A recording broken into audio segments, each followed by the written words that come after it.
안녕하십니까. 416TV입니다. 오늘 오후 3시쯤에 정의화 국회의장이 한산 합동분향소에 방문하셔가지고요. 저희 가족들하고 잠시 얘기를 나눴고 인양권에 대해서 얘기를 했는데 인양 빨리 한시 촉구로 말씀을 드렸고 정 의장님도 심사본다고 말씀하셨고 지금 이 방송은 좀 라이브로 하고 있는데 여기는 조계사 북 콘서트를 좀 시작하려고 합니다. 오늘도 많은 시청 부탁드리겠습니다. 감사합니다.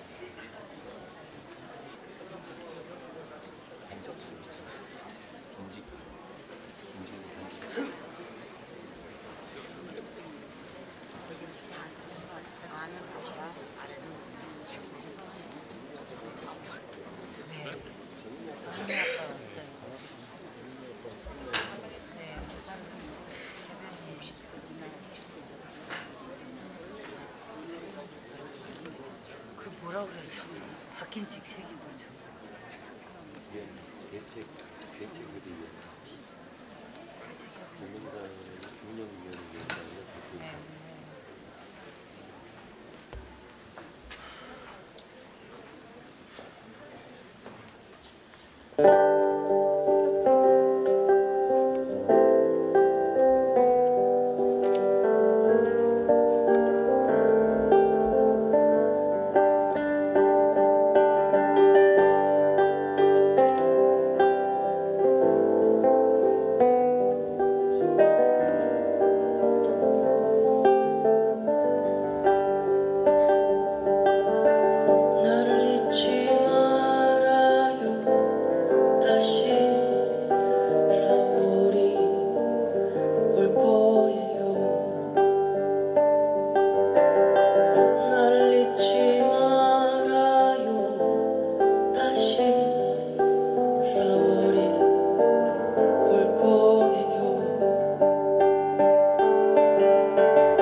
말로 씨 멋진 노래와 연주 잘 들으셨죠? 예. 잊지 말아요라는 노래 처음에 부르셨는데 이번 그 참사로 인한 희생자와 우리 학생들을 기리면서 말로 씨가 직접 만든 노래입니다. 다 느끼셨겠지만 오늘 이 자리는 슬픔을 나누기 위해서 우리가 모인 자리가 아닙니다. 서로의 기억, 사랑 그리고 희망을 함께 다짐하는 자리입니다. 절대 잊지 마시고 모든 사람들이 제자리로 올 수 있는 그 날을 위해서 함께 마음을 모아주셨으면 좋겠습니다. 신현복 선생님께서 함께 맞는 비라는 그 서화를 그리신 걸 본 적이 있습니다. 제가 거기 써있는 글을 잘 기억하고 있는지 모르겠는데 돕는다는 것은 우산을 씌워주는 것이 아니라 함께 비를 맞는 것입니다. 라는 말씀이 적혀 있었습니다. 여러분, 오늘 이 자리에서 우리가 기억해야 할 것, 그리고 함께 나누어야 할 사랑, 그리고 앞으로 우리가 일구어야 할 미래에 대한 희망, 이런 것들을 다지고 또 우리가 해야 할 일들을 생각하고 또 이 모든 것들이 합쳐져서 모두 다 가슴 뿌듯하게 벅찬 희망을 안고 다짐을 안고 돌아가시는 자리가 됐으면 좋겠습니다. 저희가 최선을 다해서 준비했습니다. 그리고 이 책만이 아니라 모든 사람들의 마음과 꿈과 땀과 눈물과 정성이 모여서 이루어진 자리라는 점을 꼭 기억해 주시면 감사하겠습니다. 앞으로 약 1시간 반 내지 2시간에 걸쳐서 그간에 있었던 일들을 추억하는 일도 있겠고 또 기쁨을 나누는 일도 있겠고 앞으로 해야 할 일, 아직 하지 못한 일, 이런 것들이 쭉 얘기가 될 거라고 생각합니다. 한마디 한마디가 모두 다 재미있을 수는 없겠지만 모두 할 수는 없겠지만 그래도 여기 모이신 분들에게는 정말 재미있고 정말 소중한 자리가 될 거라고 제가 믿겠습니다. 동영상에는 침몰 당시 세월호 내부 모습이 담겨 있었다. 어지러운 화면 속에서도 아이들 목소리만큼은 또렷하게 흘러나왔다. 두려움이 들이닥쳤을 상황이건만 아이들은 침착함을 잃지 않고 있었다. 엄마 아빠를 찾으면서도 선생님을 걱정할 줄 알았고 옆에 엄마 아빠를 찾으면서도 선생님을 걱정할 줄 알았고 옆 친구에게는 선뜻 구명조끼를 양보했다. 배가 점차 기울어가긴 했지만 움직이지 못할 정도까지는 아닌 듯 싶었다. 그때까지만 하더라도 아이들에게는 배에서 탈출할 만한 시간이 충분히 남아 있었다.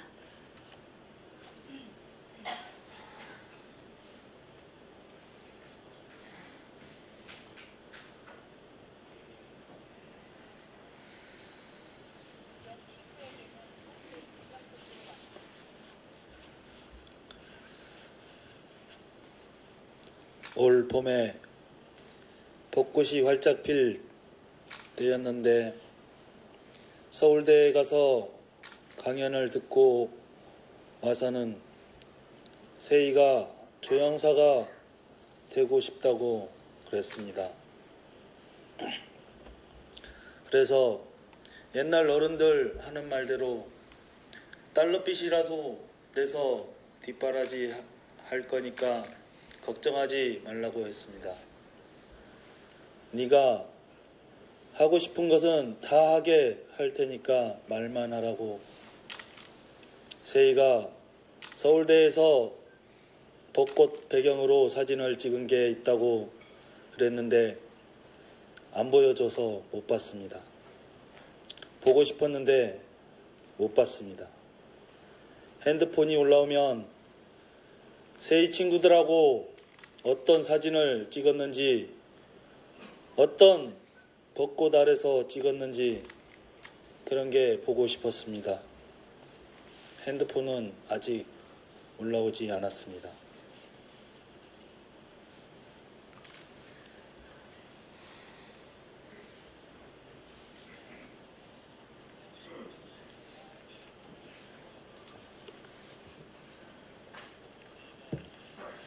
건우가 가고 제가 너무 고통스러워하니까 어느 날은 건우 아빠가 이렇게 물어요.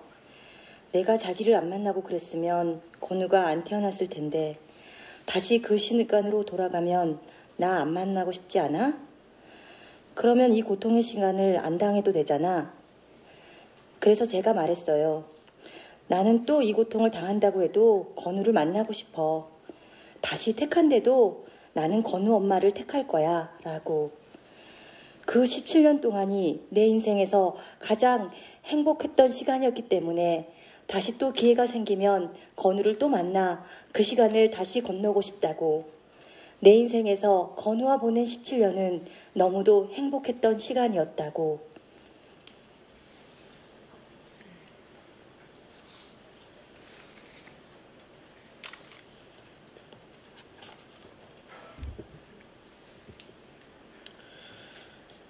우리 아들은 자기 존재에 대해서 자주 물었어요.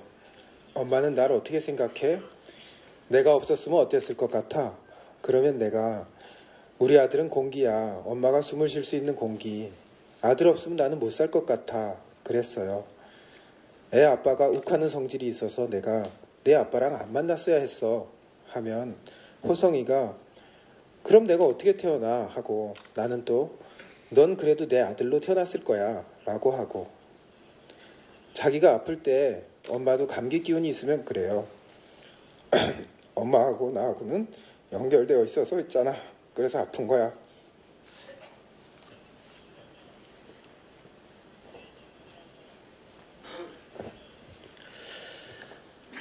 여러분은 어떤 구절이 제일 마음에 와 닿으시나요?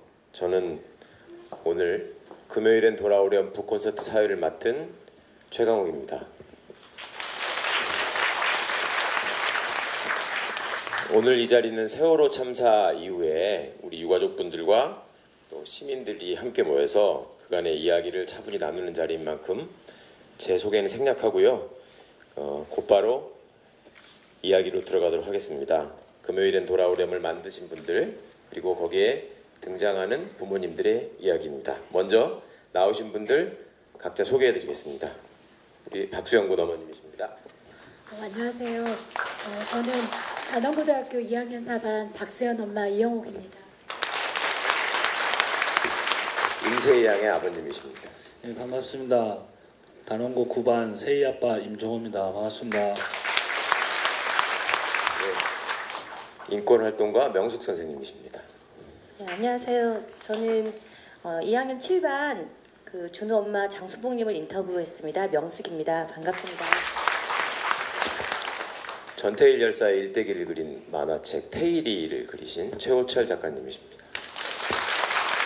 안녕하세요. 여기 8명의 만화 작가가 4팔 그렸는데 그중 한 명인 최호철입니다. 반갑습니다.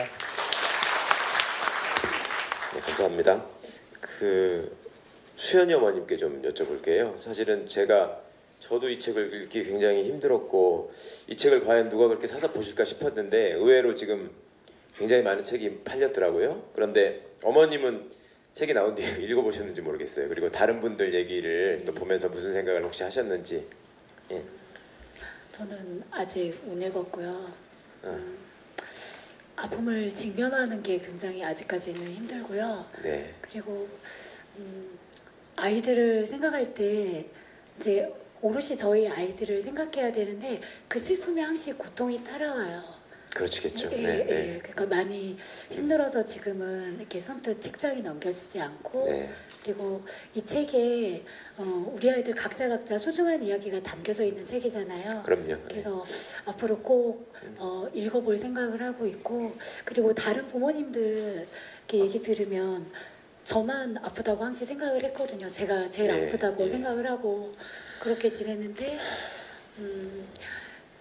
다 똑같은 그러니까 지금도 그렇지만 평생 자식을 사무치게 그리워하면서 저희가 살아야 하고 또 눈을 감기 전까지는 또 그 그리움이 끝나지 않거든요.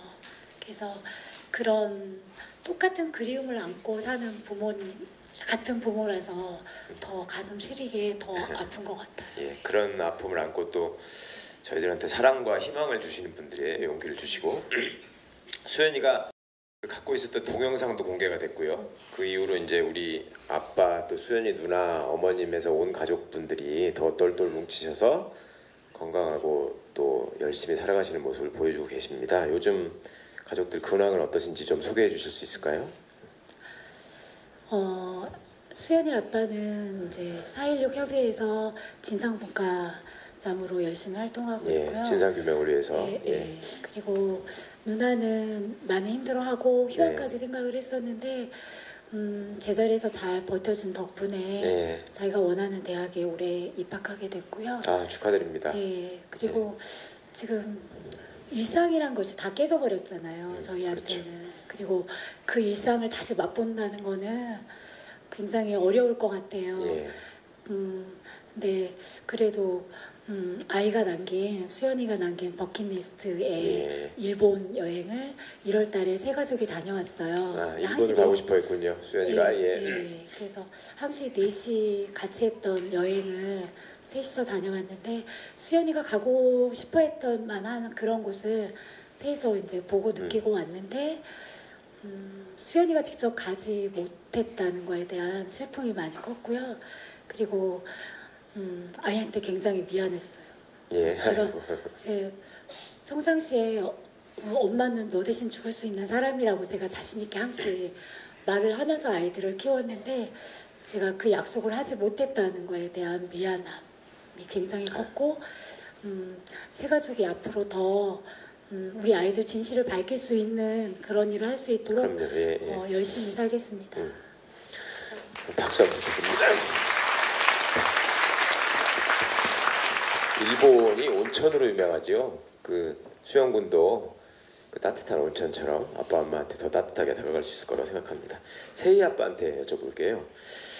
세희 이야기는 책 안에서 이제 작은 제목으로 진도에 빈자리가 많아지니 더 못 떠나겠더라고요 하는 그 아빠의 인터뷰 내용이 실려 있습니다. 이제 아빠는 세희 아버님은 실제로 세희가 물에서 나온 뒤에도 그 진도 체육관에서 실종자 가족들과 함께 하셨는데요. 그 쉽지 않은 일일 것 같은데 어떻게 그런 생각을 하셨는지. 네, 저희가 열흘 만에 세희가 나왔는데요. 세희 나오고 나서 장례 치르고 하는 과정에서도 실감이 나지 않았습니다. 지금 모든 지금 가족들이 대부분 느끼시겠지만 예. 장례 치르고 나서도 불과 이렇게 곁에 없는 시간이 많지 않았기 때문에 그런 걸 많이 느끼지 못하고 있고요. 실감이 안 나시겠어요, 정말. 예. 사실상은 지금 시간이 흐르면서 더 많은 그리움, 아이에 대한 빈자리가 너무 크게 느껴지는 게 지금 현실이기 때문에 그랬던 부분이 있었지만 어쨌든 제가 실감나지 않았기 때문에 진도를 먼저 생각했던 것 같습니다. 그래서 예.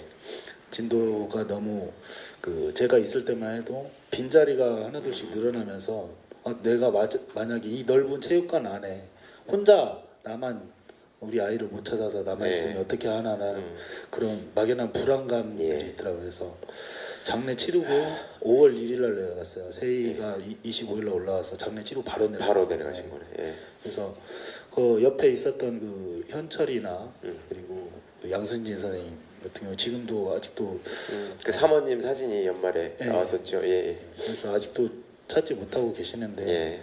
저는 처음에는 그냥 그분 옆에 계셨던 그분들 찾을 때까지만이라도 있자라는 그런 마음으로 갔었는데 빨리 나오지 못하고 있는 상황들이 계속되면서 한 13가족 정도 요 정도 남았을 때 벌써 사람들이 많이 아프기 시작하더라고요. 스트레스나 이런 부분들이 몸으로 표현되는 거죠. 그래서 그렇죠. 주변도 이제 다 비기 시작하고 그런 상황에서 그래서 정신적인 스트레스가 몸으로 표출되기 시작하면서 현철이 아빠 같은 경우는 급성 폐렴이 걸려서 또 그 이영숙 씨 남동생 같은 경우는 폐기종이라는 병을 받았어요.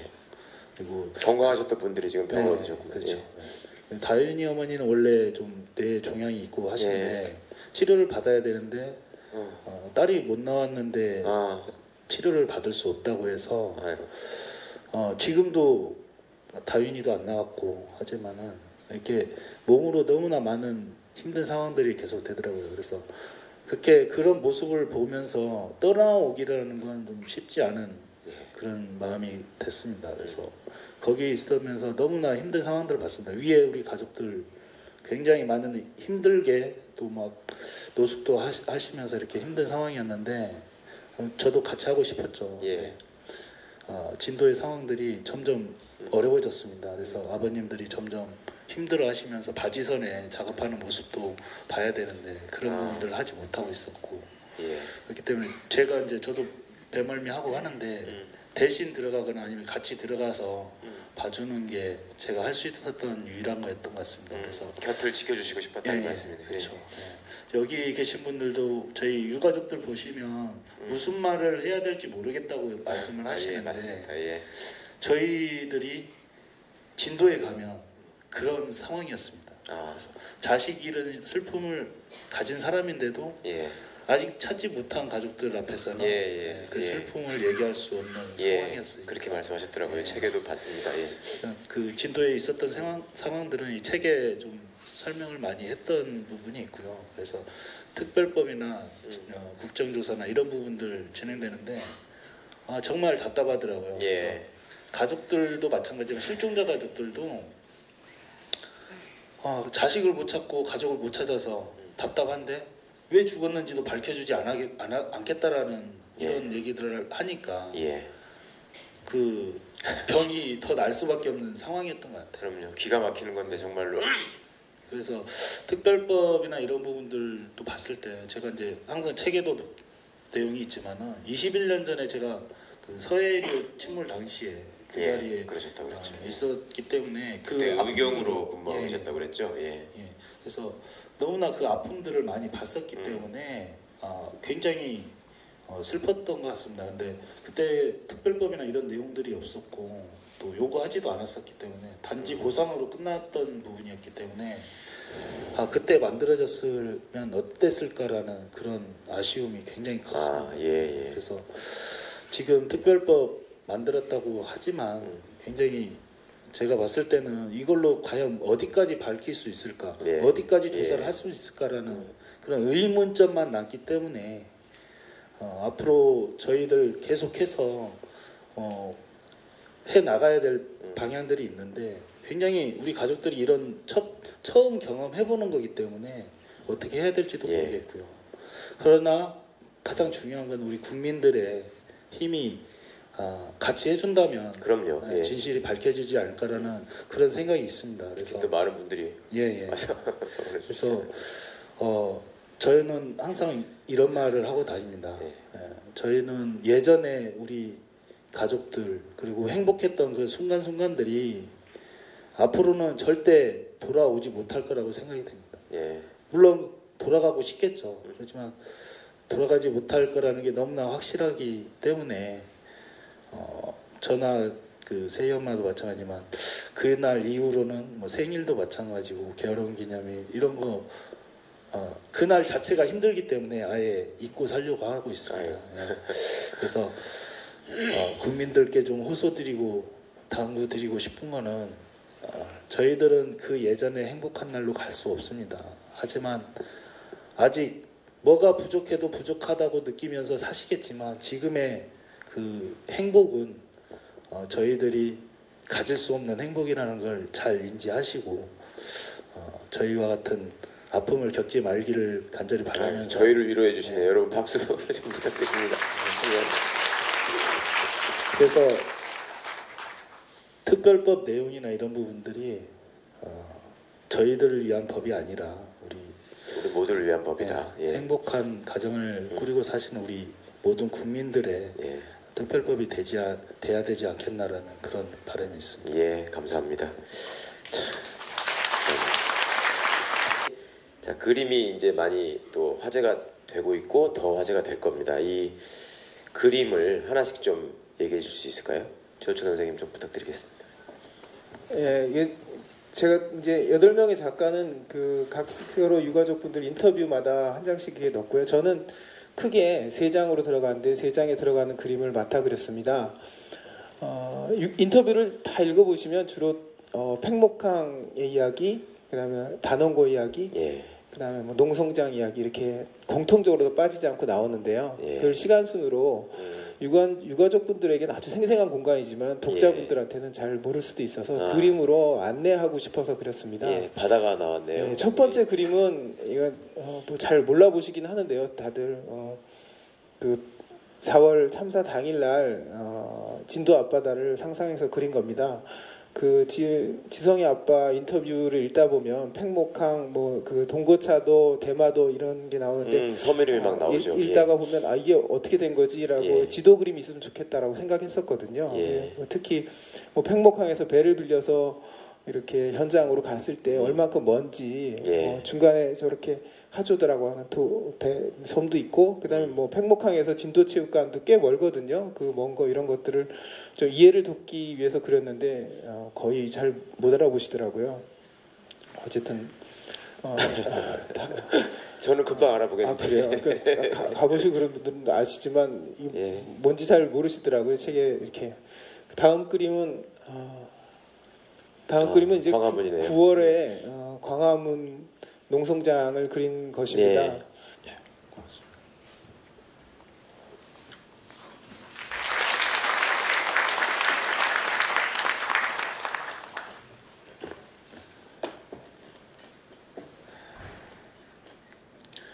작은 새 하나가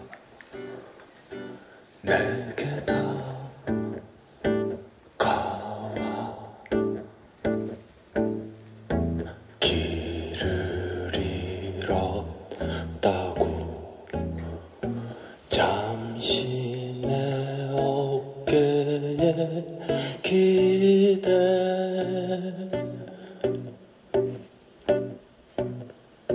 알 수 없는 얘긴 너무 슬프게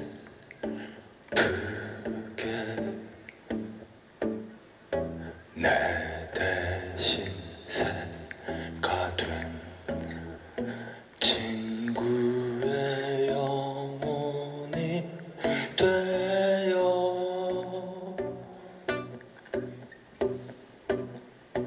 가슴엔 커다란 침묵이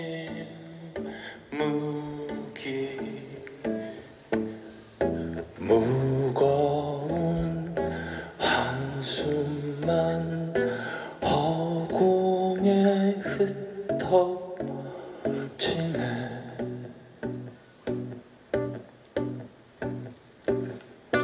떠나려 날개를 펼치며 바람을 일으켜 내 머리를 흩트리네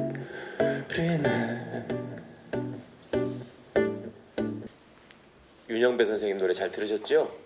그 따뜻한 노래를 듣고 이렇게 또 우시면 어떡해요. 큰일 났네 이거. 2부 순서입니다. 이 책을 보시면요. 맨 위에 이렇게 써 있습니다. 240일간의 세월호 유가족 육성 기록. 240일간의 기록을 담았는데요. 조금 있으면 벌써 참사가 있은 지 300일이 됩니다. 유가족을 대표해서 나오신 분들하고요. 또 작가 선생님 소개해드리겠습니다. 먼저 제일 많이 보셨죠? 우리 세월호 유가족 대책위 유경근 대변인님 나오셨습니다. 다음에는 이번 참사로 아드님 준영이를 잃으신 준영이 어머님 나오셨습니다. 네. 이 책을 또 지는데 참여해주신 인권활동가 백영래 선생님이십니다. 자, 먼저 유경근 대변인님 좀 여쭤볼게요. 우리 이제 단원고 학생 유가족분들이 계시지만 또 일반인 희생자분들이 계시잖아요. 그리고 실종돼서 아직도 돌아오지 못한 가족을 가진 분들 근황은 어떠신가요? 좀 다들 별일 없이 지내시는지요? 예, 말씀드리기 전에 저희 들어올 때 제가 두 가지 특별한 부탁을 좀 받았습니다. 한 가지는 앞에 시간이 좀 많이 지체가 돼서 짧게 얘기해달라는 거. 그리고 앞에가 분위기가 너무 무거워서 좀 개그를 좀 해달라는 거. 근데 와서 보니까 왜 무거운지 알겠네요, 분위기가. 그 다음부터는 영석이 엄마 오시면요, 저기 안 보이는데 저 뒤쪽으로 앉혀줬어요.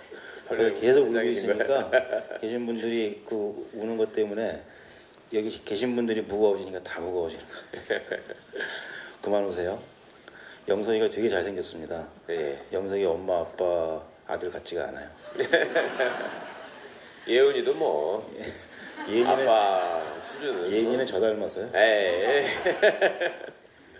우리 외아들 영석이 저도 보고 싶습니다. 예. 그 근황을 물어보셨는데요. 예. 잘 지내는 것처럼 보이기 위해서 굉장히 애들을 많이 쓰고 있습니다. 아유. 예. 그리고 한 가지 꼭 말씀을 드리고 싶은 것은 이제 저희 단원고 유가족뿐만이 아니고 뭐 일반인 유가족들 뭐 여러 가지 말씀하셨는데 사실 그런 최 변호사님이 그런 의도로 말씀하시지 않은 건 잘 알고 있습니다만 사실은 저희 피해자들 유가족들은 다 하나죠. 그럼요. 뭐 단원고로 나눌 수 없는 거고요. 일반인으로 나눌 수 없는 거고요. 단지 악의적인 의도와 목적이 있는 사람들이 그동안 그렇게 나눠왔지요. 그렇죠. 예. 저희들은 그렇게 생각하고 있지 않고요. 여러 가지 상황상 자꾸 분리시키려고 하는 움직임 때문에 고생을 많이 했는데 지난 1월 말에 저희가 그 4.16 가족협의회 정식 명칭은 4.16 세월호 참사 진상규명 및 안전사회 건설을 위한 피해자 가족 굉장히 길죠. 제가 머리가 좋아서 금방 외웁니다. 근데 머리가 나쁘신 분들을 위해서 보통 저희들은 4.16 가족협의회라고 부르고 앞으로도 그렇게 불러주시면 되겠습니다.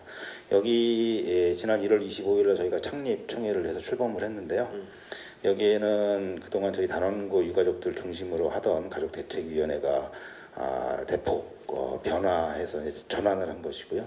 여기에는 일반인 희생자 유가족, 화물 피해자, 기사분들, 또 일반인 생존자분들 다 함께 들어와 있습니다. 물론 전원 다 오시진 않았어요. 그건 이제 본인의 의사에 따라서 이제 가입을 하시게 되는데 전체적으로 좀 포괄을 해서 새롭게 4.16 가족협의회를 구성을 했고 출범을 했습니다.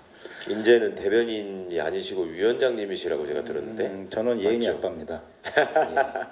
저는 단원고 2학년 3반 24번 예은이 아빠 유영근이고요.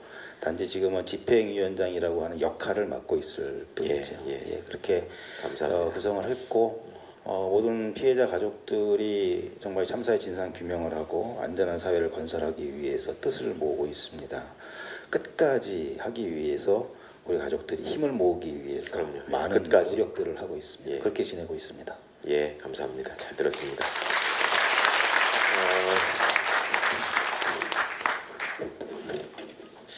준영이 어머님 울지 말고 말씀하셔야 돼요. 2월 14일까지 도보행진을 하신다고 들었어요. 지금도 하고 계시죠? 어머님도 함께 참여하시나요? 네. 행진하다 보면 이제 시민들 많이 접하시게 될 텐데 어떤 생각이 드시던가요? 안산에서 팽목항까지 이렇게 릴레이 도보 형식이라 저도 홍대 신안 캠퍼스에서 세종시까지 도보를 했었고요. 그리고 2월 9일 날이 저희 세월호 300일째예요. 그래서 큰 의미를 갖고 강주에서 나주까지 도보를 할 것이고요. 그리고 14일 날 그때는 이제 진도에서 평목항까지 마지막 이제 가족들이 다 함께 도보할 예정입니다. 2월 14일에. 네. 저 같은 경우는 세월호 엄마가 되기 전에는 우리 아들 얼굴만 봐도 행복했고 그 웃음소리만 영석이 엄마 너무 울지 마. 웃음소리만 봐도 가면 같은 거 없나요? 웃음소리만 봐도 힘이 났던 진짜 자식밖에 모르는 엄마가 그럼요. 아들이 가르쳐주고 간 이런 지르탄 같은 세상에 던져졌을 때 너무 분하고 억울해서 왜 내 새끼가 죽었는지 진실이 무엇인지 책임자가 무엇인지 이렇게 물을 때 더 크게 국민들이 같이 더 물어주셨어요. 같이 활동해 주시고 그것도 너무 감사한데 도보 활동 하면서도 정말 너무 많은 걸 느꼈는데 저 같은 경우는 그렇게 살았어요. 제가 이 일을 겪으면서 처음으로 5.18 강주 민주국립묘지를 이렇게 처음 가봤을 정도로 이런 세상 일이 다 남 일이다. 이렇게 정말 부끄럽고 잘못 살았다는 그런 생각을 해봅니다. 근데 국민들은 저에게 그렇게 보여주셨어요. 도보하실 때도 되게 많이 힘드실 텐데 힘들다는 내색 하나도 안 하시고 저희 가족들이 다칠까봐 그리고 마음 상할까봐 아플까봐 되게 따뜻하게 배려해 주시는 걸 보면서 감사함과 그 죄송한 마음은 진짜 영원히 잊지 못할 것 같습니다. 함께 걸어주시고 그러는 것 같더라고요. 네. 해주시면서도 힘드신 거 다 내색 안 하시고 저희를 위해서 따뜻하게 배려해 주시고 보면서 정말 이 은혜죠? 어떻게 해야 될지 항상 죄송함과 감사함 이 자리를 빌어서 지금 걷고 계시는 모든 분들께도 내일도 걸으실 분들께도 감사하다는 말씀 드리고 싶습니다. 저희가 감사하죠. 여기 오신 분도 감사합니다.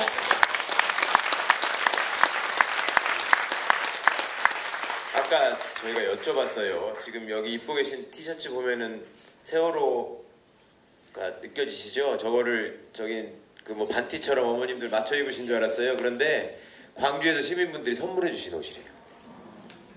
너무 감사합니다. 하나만 더 여쭤볼게요.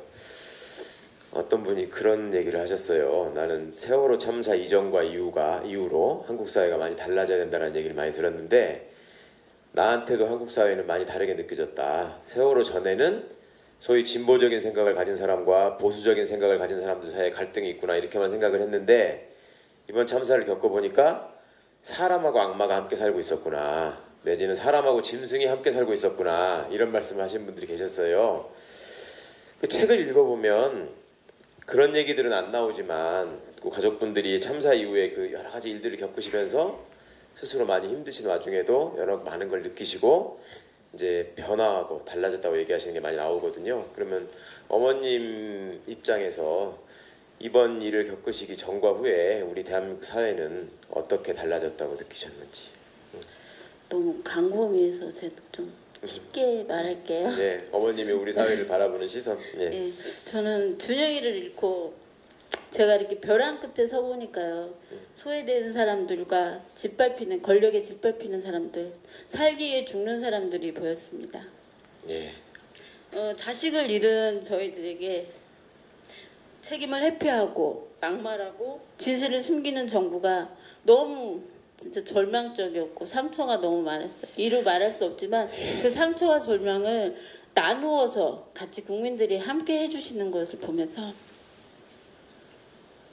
저희가 이제 아이를 잃었으니까 살아갈 이유도 꿈도 잃었잖아요. 아니죠. 또 그렇게 생각했는데 그것만이 아니다. 네. 함께 해주겠다. 같이 손잡아 주시는 분들이 있으셔서 저희가 10개월이죠. 악몽 같은 정말 꿈도 꾸고 싶지 않는 이런 악몽 같은 세월을 버텼다고 그렇게 생각을 합니다. 감사합니다. 그리고 저는 항상 그렇게 생각을 해요. 포기할 수 없다. 저희가 여기서 포기하면 누가 그 순서를 밟을지 몰라서 그리고 저희 아이들 제 아이들 아니더라도 모든 국민의 아이들 저희가 지키려고 진실 앞에 섰습니다. 저희 이 걸음 멈추지 않고 끝까지 가겠습니다. 그리고 이렇게 모여주신 분들과 이 소중한 인연 영원히 잊지 않고 가겠습니다. 네, 감사합니다.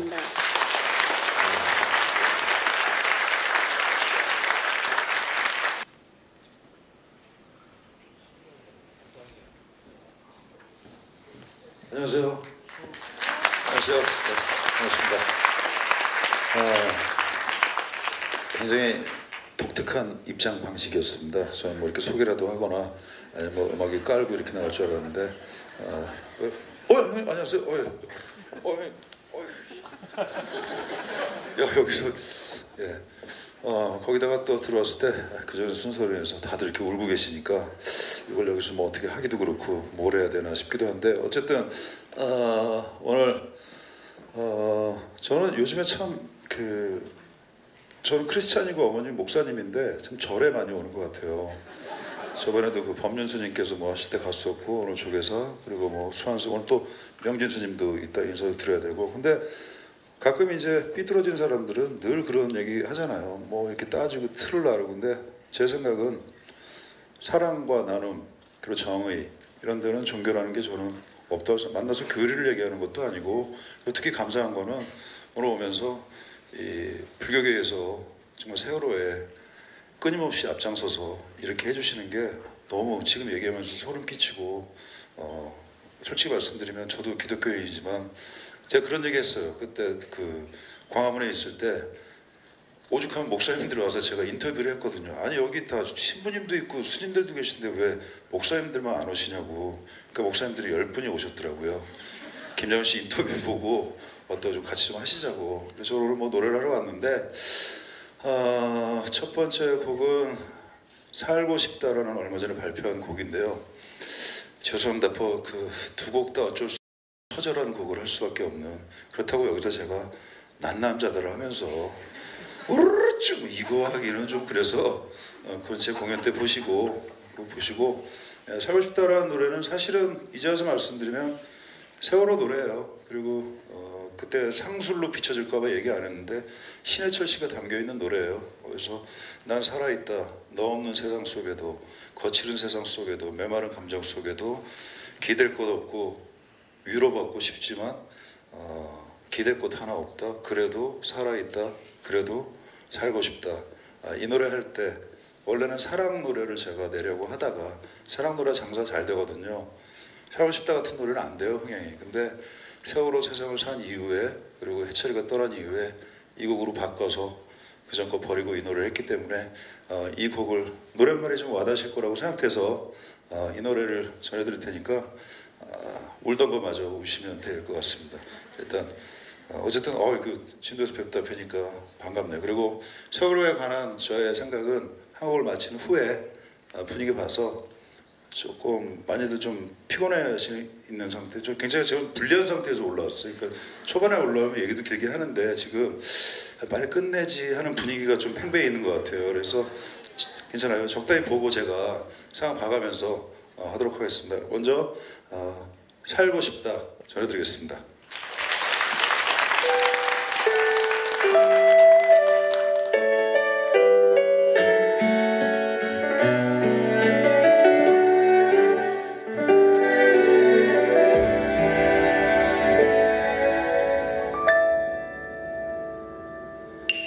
나도 모르게 습관처럼 또 혼자서 술을 마셔.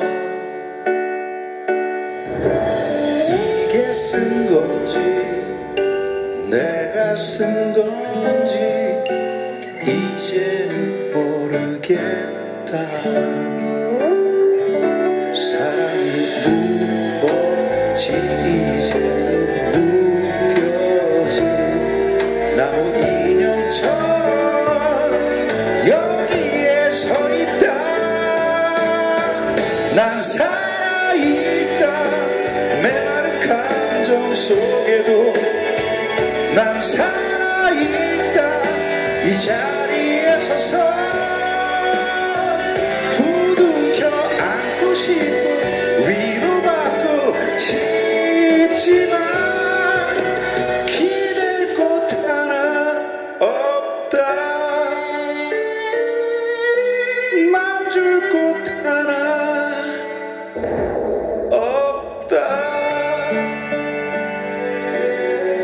잘 될 거예요. 파이팅.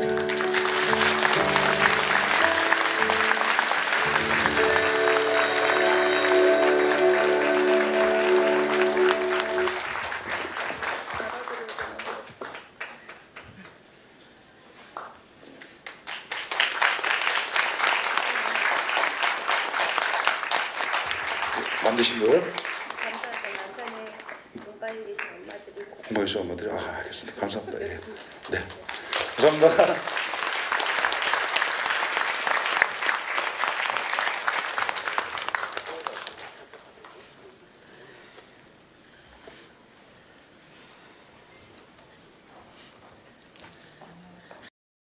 또 나왔습니다. 죄송합니다. 잘 들으셨죠? 역시 우리 김장훈 씨가 별명이 기부천사잖아요. 오늘도 본인이 요청해가지고 여기에서 지금 내가 무료로 꼭 공연을 하고 싶다. 그래서 나오신 겁니다. 정말 멋진 사람 아닙니까? 다시 박수 한번 보내주시죠.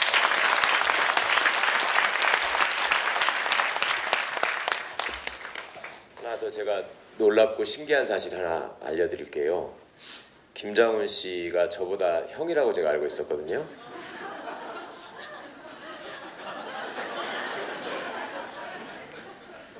그런데 인터넷을 찾아보니까 나이가 2개로 나와요. 하나는 저하고 동갑으로 나오고요.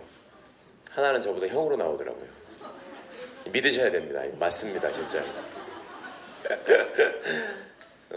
오늘 얼마나 많이 느끼시고 얼마나 많이 기억하실 걸 찾으셨는지 모르겠습니다. 잊지 말아주시길 바라고 제가 주최 측에 전달 사항을 몇 가지 전한 다음에 마무리하겠습니다.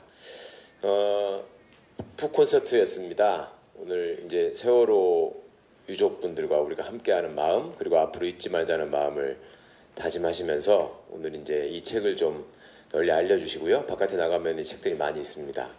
가능하면 인증샷과 함께 여러 군데에 퍼지도록 SNS를 통해서 해주시면 좋겠습니다. 덤으로 여기 보시면 뒤에서는 잘 안 보이시겠지만 명진 스님도 오셨고요. 그 다음에 이제는 연예인 반열에 오르신 봉도사님도 와 계십니다. 그러니까 잘 붙잡아가지고 사진을 찍으시면 그런 대로 올리실 만한 사진이 나올 거라고 생각합니다. 명진 스님은 절대로 도망가지 않으십니다. 그 다음에 이게 진짜 중요한 건데요. 오늘이 이 서울이니까 첫 번째 북콘서트라고 생각하시는 분이 많으실 텐데 사실 두 번째입니다. 첫 번째 북콘서트를 안산에서 했습니다. 안산에서는 누가 사회를 받는 줄 아십니까? 안산에서는 박혜진 아나운서가 받습니다. 사람이 줄을 잘 서야 됩니다. 재수가 없이 서울로 오시면 저 같은 듣보잡을 만나시는 거고 잘 찾아가시면 횡재를 합니다. 북콘서트는 앞으로도 계속 이어집니다. 대구, 부산, 광주는 물론이고 전국 10여 개 도시에서 이어진답니다. 그리고 금요일엔 돌아오렴이기 때문에 바로 다음 주 금요일인 2월 13일에 광화문에서 만화가들과 함께 읽는 금요일엔 돌아오렴이라는 행사가 있답니다. 여기 잊지 마시고 함께 하시면 만화가 선생님들이 멋진 그림과 함께 사인을 안겨주실지도 모르겠습니다. 그냥 만난 자리가 아니라 아픔을 함께 할 수 있고 사랑을 나눌 수 있고 또 기억할 것을 찾아가는 자리라서 저는 참 좋았습니다. 여러분들은 어떻게 느끼셨는지 모르겠습니다. 미숙한 진행이 있었다면 다 듣보잡이 제 탓이라고 비판해 주시고 비난해 주시고 김장훈 씨가 저보다 형일 거라는 가능성에 대해서만 안고 가주시기 바랍니다. 2시간 동안 너무 감사했습니다. 여러분 고맙습니다. 건강하십시오.